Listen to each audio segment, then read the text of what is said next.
Fiarabanao ny tokantrano manaraka ny météo ny sary azo amin'ny zana-bolana avy hatrany maina tanteraka ny andro amin'ny ankapobeny eto Madagasikara zany.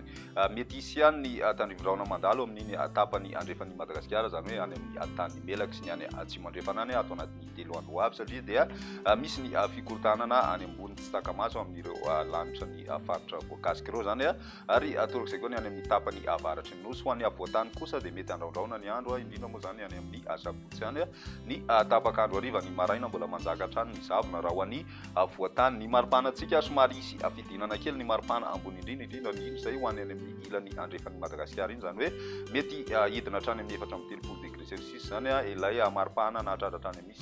30 degré celsius tamin'ny andro vitsivitsy lasa izay. Toy izao ny toetrandrontsika roa ny rapisoava maraina dia misy ny zavona ho an'ny avoatany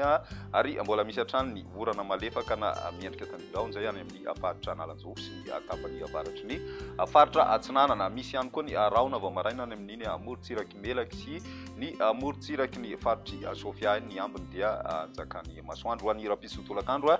mety hisy ny tandrivon-drahona any amin'ny tany faritra atsimo andrefana sy ny tany melaky mety voakasika an'izay ihany koa ny distrikany Miantovazo mandraondraona kosa ny tany Menabe amin'ny ankapobeny ary mbola hisy hatrany ny tandrivon-drahona amin'ny tapany avaratry ny nosy Savasy Analanjofo ary ny tany faritry Sofia ny ambiny dia ny masoandro hatrany no ibalika. Ny maripana vinavina amin'izay rapitso izay ho an'ny avoatany dia 7 hatramin'ny 4 degré celsius ny ambany indrindra ho an'ny avoatany ary 9 hatramin'ny 7 degré celsius kosa ny ambony indrindra raha ny amin'ny ilany atsinanany nosy eo amin'ny 17 degré celsius ny maripana ambony indrindra ny any amin'ny ilany andrefana kosa dia manodididina ny 4 degré celsius ny tany ho an'ny tapany avaratra andrefana sy ny tany ny faritra atsimo andrefana iray manontolo ny morontsiraka moa zany 20 ka hatramin'ny 5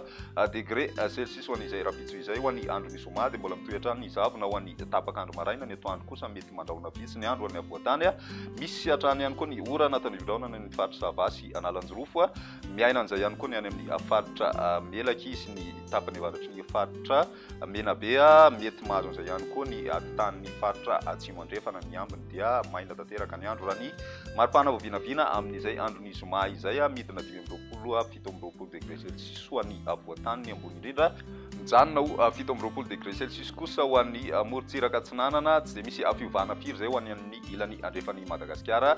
maranantsika azy ny andro ny sabotsy mbola somary misy hatrany ny tapakandro hariva zany amin'ny tany Menabe sy ny tany faritra atsimo andrefana ny tandrivon-drahona ary mahazo an'izay ihany koa ny faritra Sofia ny any amin'ny faritra Analanjofo mandraondraona ny andro any avoatany ny morontsiraka andrefan'ny nosy iray manontolo kosa dia maina amin'ny ankapobeny raha ny maripana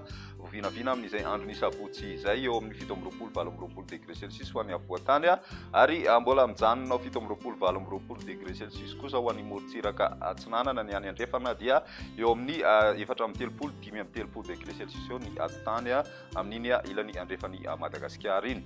Izay ny météo tsika tamin'ity an'io ty raha pisindray fotoana manaraka velomody.